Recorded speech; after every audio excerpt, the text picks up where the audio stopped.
All right, hello everyone. Welcome to Koi Boy Gaming. We are going to be playing one of my favorite games, Dwarf Fortress. All right, this has been around for years and years. It's nothing new, but we are going to get started in this. I'll kind of go over this stuff, and this is just kind of a starter guide for those that never played this game. It is a very strong learning curve, I would say, but honestly, it's not too bad once you kind of understand some of the basics. I will help you kind of set up a base where it gives you time to learn these things. So I started a new world. You first you come in here, you create a new world. You got different sizes, anywhere from super small to super large. Well, we'll start off brand new. So what we're gonna do now, we'll stick with like a medium size. I like a nice big map because it's not the fact that it's big and there's a lot of stuff to do on it. It's this game. A lot of about it is if your fortress dies, it's not the end of the game, truly, because you can create a new fortress on this map. So I'll get into that a little bit more, but as we kind of start off, that's just kind of a, I would say, meta game kind of thing. It's something for the player themselves. I'll just do medium. I like 100 years. I like to kind of keep it early just because I do like to come across some of those larger beasts more often. I will do very high on the civilizations. I want quite a bit different ones.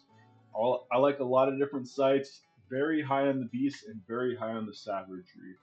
Now, this it's not too crazy difficult, like I said, once you get into it, but this is how we're gonna set up our world. So now I'm gonna hit create world, and the game is just gonna go through, create just a completely procedural generated world, and we're gonna look at this place.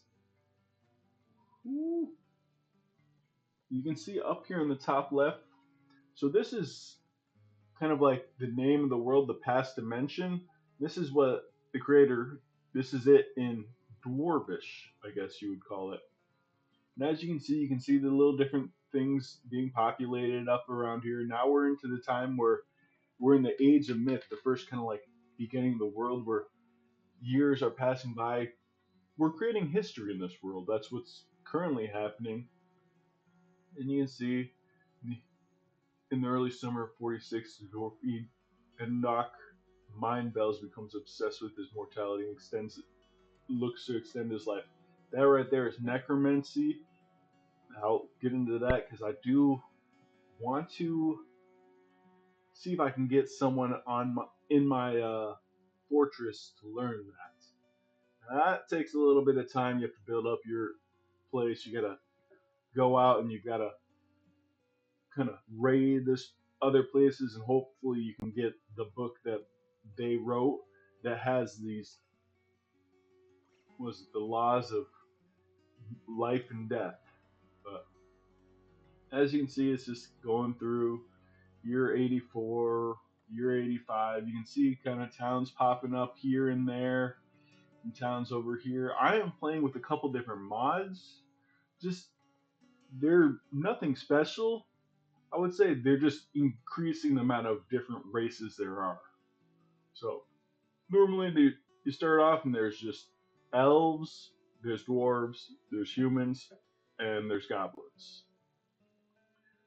And through that, you you'll trade, you'll go to war. Sometimes you'll end up at wars with people that you quite honestly don't want to be at a war with quite off the bat. But I like this. We're gonna hit play now, and it is now gonna save that world and kind of go through the process of allowing me to start it.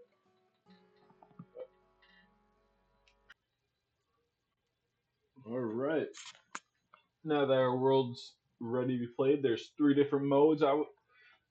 We got Fortress mode, we have Adventure mode. This is coming soon, however, and then there's Legends. Legends just kind of tells you the history of the world.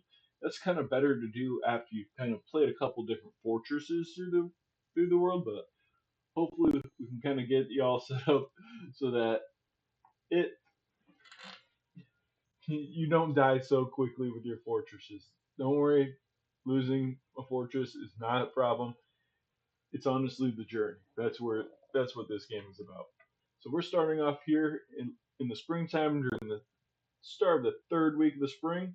I'm gonna skip the tutorial and we will look at this map. So we've got a nice kind of big continent over here on the left with a smaller one here on the bottom right and a couple kind of scattered islands around here. I First thing I like to do is I like to choose my origin civilization. So it looks like we've got two to choose from.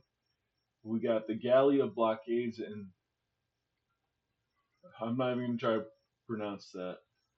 The paddle. We'll just call them the paddle. All right. We got first one's got a kind of a huge population, 1,700. As you can see here, 19 different sites. Well, the other one's 910 population with 13 different sites. I honestly, it doesn't really matter which one you choose from. So I'm just gonna go with the galley of blockades. Now we are gonna select our location where we want. So I like to kind of create a story myself here. So when I'm thinking, because you can see both of these dwarven factions in the top area, and it seems like there's some mountains around here, some mountains around here, some further down that have some rat folk. Interesting. Now you can see on that right side of the map where it says neighbors. So if you set on a location around here, it kind of tells you what kind of neighbors you're gonna have. You're gonna have some elves, some humans, some goblins, some gnolls. This I'm using mods, so I'm gonna have quite a bit more different races I would than the typical game. Normally there's only elves, humans, goblins, and dwarves, but we've got gnolls, we got naga, we've got rat folk, and then we got this ichthyids. So we got quite a few different factions coming around here. So I'm thinking, what do I want? I can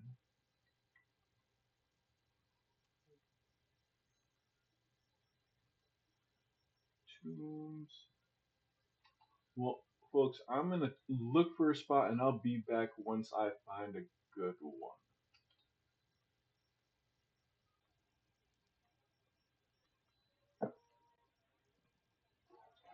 All right, folks. I think I found a nice little spot. I'm gonna settle right here, kind of with a little bit of mountain and with a temperate freshwater marsh.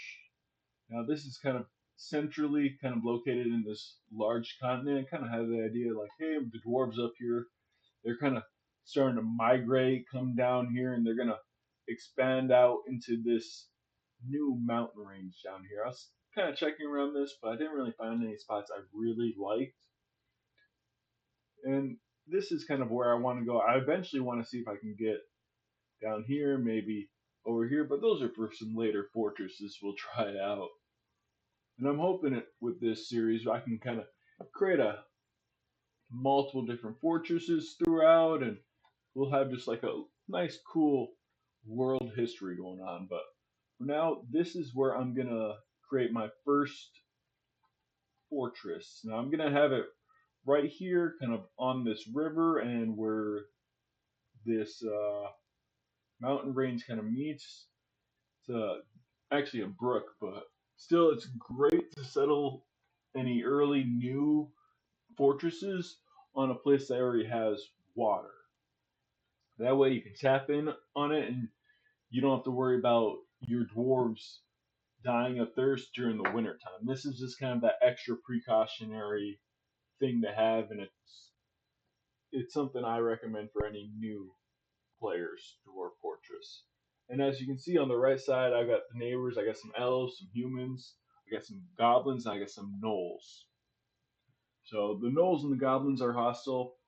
I've been playing this for a while, so if I can, I'd honestly like to have more hostile neighbors than just those two. But we can actually potentially go to war with the elves and the humans. But I like to keep them as trading partners. Elves have quite a few cool tames that we can possibly get and create breeding pairs of different animals. We'll get into that once we get into Dwarf Fortress. And the humans are just, I like to be kind to the humans. And look above where it says neighbors, you can see the different kind of resources we have here. So I picked a spot that has clay, sand, and soil. These are all not necessary for a fortress, but they're pretty helpful, especially the soil part. Clay, this is if you want to make clay crafts, sell that, kind of create a trade empire off of clay. For sand, you'll be able to do glass making, and then soil is important because that's kind of needed for farming. But you can kind of create a farming even without the soil. And moving on, you got, as you can see, I created this world with quite a bit of different resources. So I've got iron, gold, silver, copper, nickel, zinc, platinum, tin, lead, and flexstone. Flexstone is important because say you got iron and you want to make steel, you need that flexstone. So I'm gonna start my world here at the border of a freshwater marsh and some mountains. Hopefully, I can get some cool creatures, maybe capture some, tame some. It's probably my personal favorite aspect of this game, but I'll hit embark, and you can kind of see this square that pops up. This is the actual size of the map you'll be playing on. We can make this slightly bigger, slightly smaller, but the kind of 4x4 is actually the most ideal because if you get such a huge fortress and you have so many things going on, it can kind of lag. But that's why I recommend 4x4 because the bigger the map, the more chances that's going to happen early on. I'm going to have it so that that brook is kind of going through the center of the map. I'm hoping to kind of create my fortress in that bottom right hand corner and then have a bit more marshland kind of in there mainly. That way I have more trees, some more vegetation. This will help me out in the early game, even leading on to the mid to late game. So we are going to. Ooh, one thing I did not take into note. Well, I'm all in on this is where I'm gonna go, but I did not see any kind of coal material here. It looks like usually we're kind of looking for. Let's see if I can find some.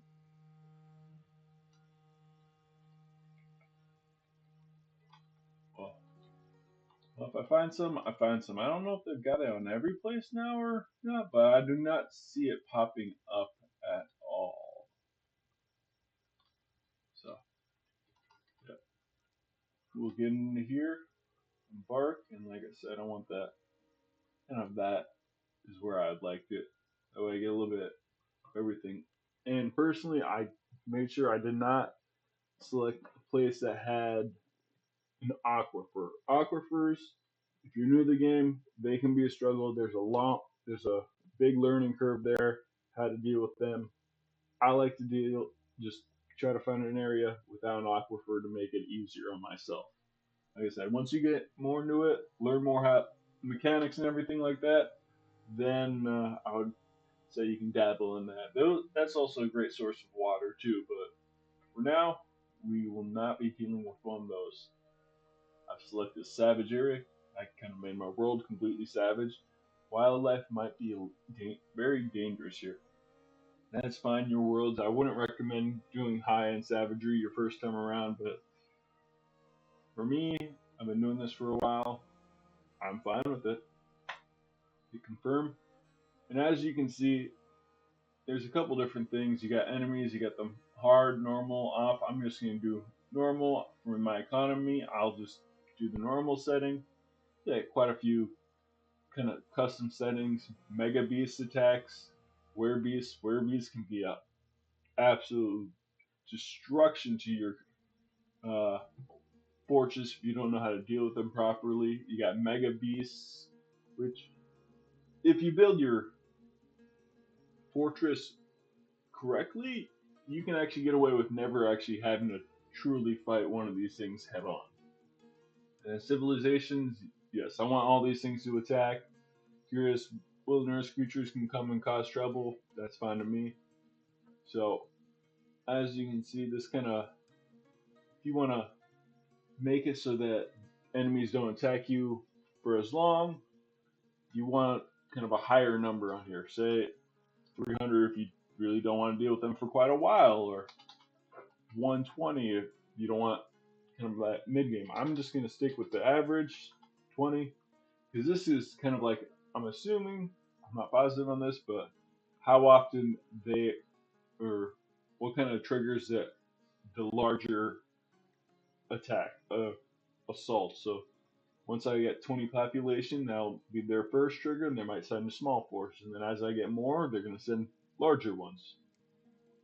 And also production, enemy trade range triggers. So this is just a whole different aspects of how difficult you want to make it. So I would normally say prepare for your journey carefully. There's a couple different.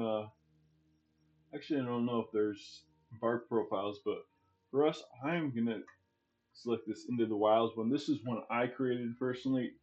This is kind of like how I like to set up my first handful of dwarves. So I went two miners, a woodworker, mason, a farmer, doctor, and a peasant. So we'll look at their skills. So for the first one, a miner, very important to have a miner. Honestly, it's probably the best thing to get two miners right off the bat because then it helps build that initial fortress so that you can move your dwarves inside to a safe place. Moving on, we got labor, we got mechanics. See, like I said, animals in this is kind of my more favorite. The whole taming part of the animals is kind of my favorite thing. Mechanics are really good because they can actually set up traps. This will help defend your fortress a lot easier, especially if you can get that set up earlier on. Now, as my first dwarf, see, I think, yes, I think I might have, right here. He is also a stone cutter. This is a really kind of small trade. This is something to help craft a couple different items. I want to say this is to help smooth stone and gravestone. This is kind of adding value to your fortress. This is something small. I don't even need it. I honestly would probably put another point in mechanics, maybe even a couple over here in these other available skills. These ones are a nice thing to have because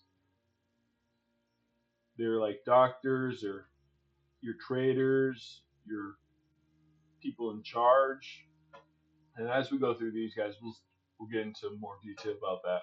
So my second person, pretty much the same thing, except for this one I have as a proficient mason. So first one, minor mechanic. Second one, minor mason. Those miners are very important to have. So they'll probably be doing all mining when we first start off. Second, we've got my woodworker. So his main focus at the start of the game, cutting wood and creating things out of wood for as a carpenter. So that's pretty much a full time job over there. Next, I've got my mason. So this is who's going to be primarily my main mason. The other guys kind of help out, and then I got him as like a novice stone cutter, stone carver. He's going to be my all around stone man. And then he's going to also help out with mechanics because mechanics, they out of rocks they make mechanics. The next person is going to be my farmer. This guy is very crucial. He's going to be proficient planter. I'm actually going to have him be a skilled brewer. And as the last one, where is it? Herbalist, gatherer. I believe it should be. Maybe it's under labor. I think. Yeah, herbalist. Just have him be a novice herbalist. So as your dwarves are out there collecting things, mining, they'll actually gain proficiencies in whatever they're working on. So this guy, he's gonna be planting my plants. He's gonna be harvesting them. He's actually gonna be brewing beer. Dwarves, they love their alcohol, so I need to make sure I've got someone ready to do work on that stuff. And then next person is gonna be my doctor. This is where I come over to other, and he is only teched out to be helping out doing doctor things. I got other skills for him because he's gonna be that person, or she's gonna be that person that is in charge of that for forever. Dwarves live for a very long time, so if you have this fortress for 50 years, she's gonna be your doctor for quite a while until hopefully she passes away of old age. And then the last person, as you can see, they just call peasant, but this is what I'm gonna call my leader. So, well, my military leader. Sorry, let me change that. So as you can see, he's an axe dwarf, he's a novice armor user, and an adequate fighter. He's also a novice observer. This is so when they're training, it kind of helps level up other skills. And honestly, I'm gonna get rid of that observer because I'm gonna have him be, where is it? So, he's also an adequate leader and a novice tactician. So this is very helpful when kind of create that general of my army, basically. So that's what this person's supposed to be for me. So I'm gonna actually ramp him up, make him a confident leader. These skills, the combat, labor, and crucial skills, are easier to level up. The doctor skills, when you get dwarves get hurt, they'll level up slowly but surely. But these ones right here, these are kind of those very unique ones that are very difficult to level up. So if I can put some extra points in these early on, it might help me out. Which I'll keep him as an adequate fighter. Maybe drop him down to an adequate axe wolf. Hopefully, by the time we get into an actual fight, he'll be much more powerful as far as axe dwarf being an axe dwarf. I'll put another one into leader. Honestly, I'll make him just a novice axe dwarf, and then make him an adequate tactician. Because, like I said, these are much more difficult to level up. Next, we're gonna go into our items. So what I've got is I'm starting off with a couple battle axes, a couple picks, one for each of my miners. So my battle axes, you actually use your battle axes to cut down trees. So that's your woodcutter. He's gonna need one, and the other one is for my military dwarf, which I might not need. So I can probably get rid of it, use those points for something else. As you can see, you got a certain amount of points up here. I've already used up all mine, kind of selecting what I want. And as you can see, each thing has a point value attached to it. I'm going to start off with one cloth. Pretty easy to make once you get your farming industry up and running. Like I said, I'm going to set up my fortress so that I don't have to deal with a lot of stuff until much in the late game when I've already got everything up and running, and I can really don't have to worry about those early fights and losing any dwarves. So I've got plump helmet spawn. So these are basically mushroom spawn. This is the main source of food, main source of kind of your staple farming item as a dwarf. We got pigtails. This is used for, let's see, string, rope, cloth. This is kind of that fabric material. Now, cave wheat. This is what we're going to use for beer. I'm. You can also make you make mainly wine out of the plump helmets, and that's kind of what I end up focusing on. Like I said, I'm gonna keep this basic, keep this easy, make it so that we can set you up. If you want to delve into the other stuff later on, go right ahead. But this is just to help you out. Next, I bring quite a bit of alcohol. That way, I don't have to immediately worry about that.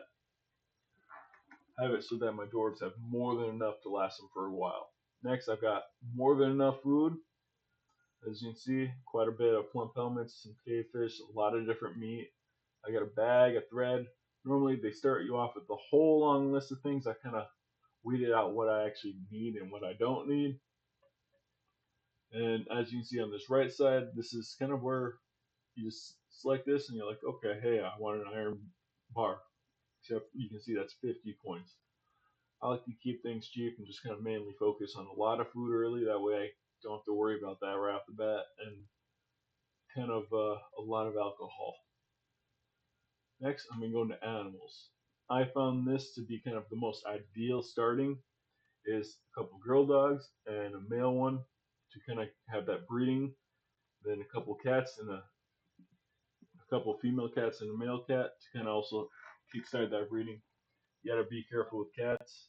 One of the big things with them is cat explosions, which is part of this game. That if you don't kind of control the population, they can explode and you'll just have so much lagging issues because you got so many cats. But it's good to have a couple start off with and use them to help deal with any kind of rodents. Then, as my kind of farm animal, I've got some guinea hens and a guinea cock to kind of get that extra. Let's see, a good bit of eggs, and then when these guys breed and the eggs are fertile, I let them hatch normally and grow them up, and that's my source of meat. And as more dwarves arrive at the fortress, they'll bring more animals, but this is kind of my generic kind of thing. You could bring a couple yaks to help with that wool, but early on, I don't really find the need for them, and plus they're quite a bit of points, and I can trade for them later on. So we've kind of gone through a list of everything that we're bringing along. Next thing is our fortress name. So over here, this is going to be the name of the fortress. This is that history aspect of the game. I'm just gonna randomize until I find something I might like and add a couple different adjectives too. But I'll be back once I find a name that I'd like to name my settlement. Alright, I think I found a name. I'm gonna call it Fated Swords. This will be the name of the settlement that we're gonna start off with. Or next, I'm gonna go through and I'm gonna have a group name or name of the group of dwarves that's gonna be living there. The Sizzling Sword. Ooh, I don't mind that. I got an idea. The Sizzling Swords of Brilliance. Mm-hmm. Oops. Clear that. That's fine. Like I said, I'll be back once I've got this set up. I kind of want to name it the Sizzling. They'll be the Sizzling Swords of Brilliance. As soon as I can.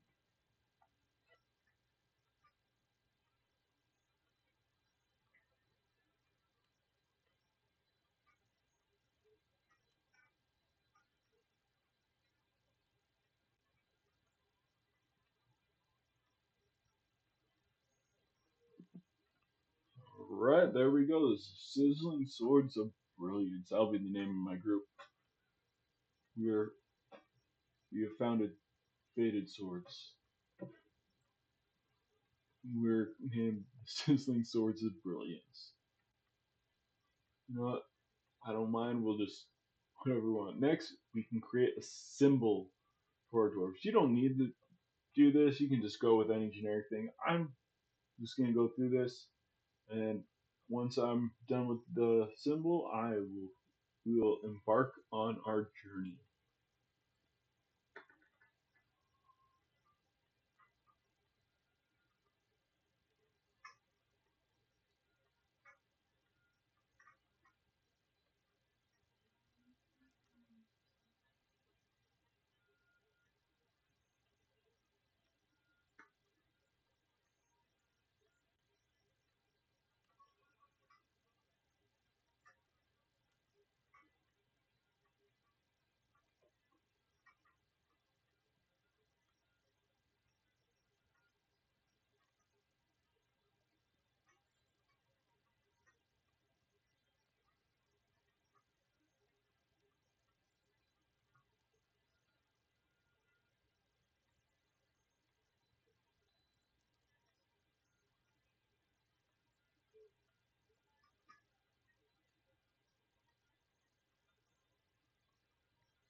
All right, I've got that all set up, and now we are ready to embark on our journey.